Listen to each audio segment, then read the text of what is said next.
Honourable Member for Hobart. Thank you, Honourable Deputy President.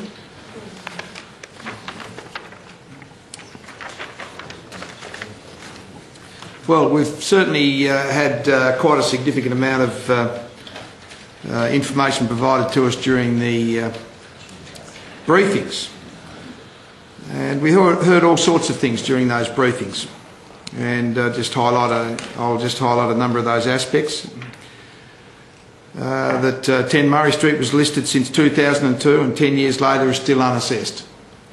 I mean, I think I agree with the Honourable Member for Pembroke that indeed there should be questions there as to why that is the case. We heard that Winston Churchill once said, "We create our buildings and they create us." And I guess that's trying to put some value on heritage. We heard about the Supreme Court upholding the principle, the need to demonstrate prudent and feasible alternatives, and that REMPAT erred in law, according to Justice Porter. In the Supreme Court, Justice Blow also found something similar: no prudent or feasible alternatives given, no explanation given. And I know in general planning process in council, as a lot of people around this table would know, that these days you do have to give an explanation as to why certain amendments are being put in or certain clauses are being put into planning approvals. So I guess that's just going one further up the tree when it comes to the Supreme Court. We were told that that there's a conflict of interest, that the state government passing legislation to facilitate development on land owned by the state and from which it stands to gain financially. Well, I have to say I don't know that it stands to gain financially. I'd have to probably disagree with that bit of information that came to us. But it may be said that they stand to gain by having the development go through and indeed stimulate the economy. That might be the people of Tasmania that might gain financially. We've been told that the community would be better served by a proper review of the legislation, and I'm inclined to agree with that. That if there are problems with the system, you fix the system. You don't try and subvert it. The Planning Institute of Australia is against any legislation being bypassed. And I know that during my own experience with the DFO down at the airport, it upsets people when you go outside the planning process. We had a situation down there where the DFO was approved by the Commonwealth and it was outside state law. The Prudential development in Cambridge went through a proper planning process and was approved, but the DFO didn't have to go through that same process, and that caused quite a lot of angst across the various sectors. We learnt that the bill at 8A installs the Minister as the planning authority. Now, is the Minister an expert?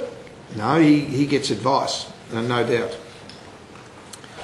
We're told that the Minister is taken to be the planning authority and may exercise the powers of a planning authority under that section. Now, we know that they're minor amendments, but nevertheless, the Minister is a planning authority. Now, I don't particularly like the 10 Murray Street. I spent 10 years in there with an office in there, and I actually find it a bit of an eyesore. And but that doesn't stop it from being heritage. But that tonight is not my concern. What I think of 10 Murray Street, what I think of 2 to 4 Salamanca Place, what I think of 36 Davey Street as heritage buildings, that is not my concern here tonight. Because what I would be concerned about is subverting the legal system and the precedent that it sets, or some say follows early precedents, and we've heard from the Honourable Member for Launceston about the pulp mill. I'm not here to decide if there's a better use of the building. It's going to be the government that's is going to be judged by the people on whether or not they've got this development right. It's not for me to be saying whether they have or whether they haven't, or whether there are better uses. Where this seems to be at the moment is that the judge is waiting for councils, COUNSELS, to submit as to whether they want a tribunal to be reconstituted and for the matter to be remitted back to them. So are we going to intervene in that? And if we intervene in that, can we honestly say to the people out there in our community that we have done the right thing?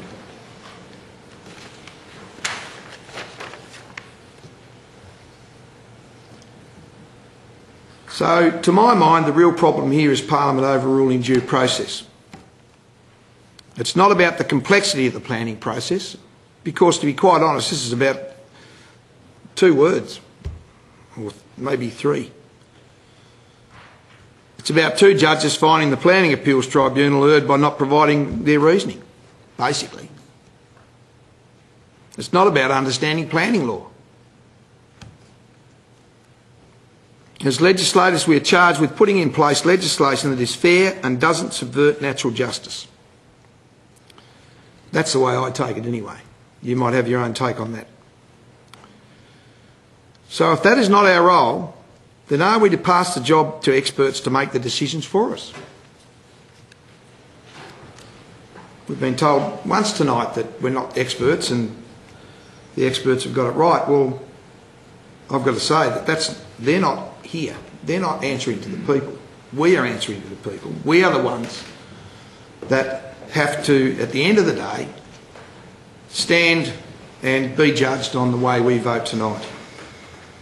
We are charged with weighing up the submissions and making a decision accordingly as members elected by the people. If we're going to do anything, we should change the law for all, not for a single project, and do it free of any government project on foot, so that it's clear and it's transparent and everybody understands what the situation is, and no one is therefore disadvantaged in that regard. I too want to read from the ICOMOS letter, but I'll read a little more of it. And it starts: to all members of the Legislative Council, Parliament Square Planning Permit Bill 2012. Australia ICOMOS has become aware of the state government's intention to enact new legislation that will extinguish all appeal rights now and into the future regarding the proposed Parliament Square development. This bill is currently before the Legislative Council. ICOMOS, the International Council for Monuments and Sites, is a non-government professional organisation that promotes expertise in the conservation of cultural heritage. Our organisation was formed in 1965 and, among other duties, has a responsibility to advise UNESCO in the assessment of sites proposed for the World Heritage List. Australia ICOMOS, formed in 1976, is one of over 100 national committees throughout the world. Australia ICOMOS has over 500 members in a range of heritage professions and is managed by an executive committee of 15 people elected from the membership. We have expert members on a large number of ICOMOS international scientific committees, as well as on expert committees and boards in Australia. So that's establishing what they believe are their credentials. The proposed bill, if passed, will create an unwarranted precedent in terms of the application of Tasmanian planning law and the processes used by planning authorities in the administration of planning schemes and policy instruments. The Parliament Square development has already passed through numerous tribunal and court hearings, and it has been approved. And as the Honourable Member for Mersey quoted the next paragraph, notwithstanding any heritage considerations, the critical issue is that the government must be seen to work within the Tasmanian planning system, as would be expected of any private developer. There is a very real danger that if this legislation is passed, then another developer may at some future time seek to have their project given the same rights as proposed here. The government and local councils are already well on the way to developing a more streamlined and consistent planning system. Yet this bill would seem to fly in the face of all that work, given preferential treatment to one project. Now, I reiterate that I know that the member for Mersey has, the honourable member for Mersey read it out, but it is so important that here we are trying to fix the planning scheme and make it a simpler process and actually put things in place that will work, and yet we've got a bill here that seeks to undermine it. And it finishes with, I strongly urge the Legislative Council to reject this bill because of the precedent it would create and because of the potential for other developers to influence the Tasmanian Parliament in the future in seeking similar concessions. Now, I want to say right from the word go, I don't know whether CITO has approached the government to do this or whether it's the government itself. So I must put that clearly on the record. I do not know whether they have pressured the government into this. I imagine they probably haven't. It's probably the government that wants to do it to move it along. So I'll make that statement because I simply don't know what the circumstances are, and I didn't ask the question. So, to my mind, if we go down this path, we will create, potentially, all sorts of problems for ourselves. And my last statement is this. It is prudent that we not pass this bill because the bill is not feasible in upholding due process.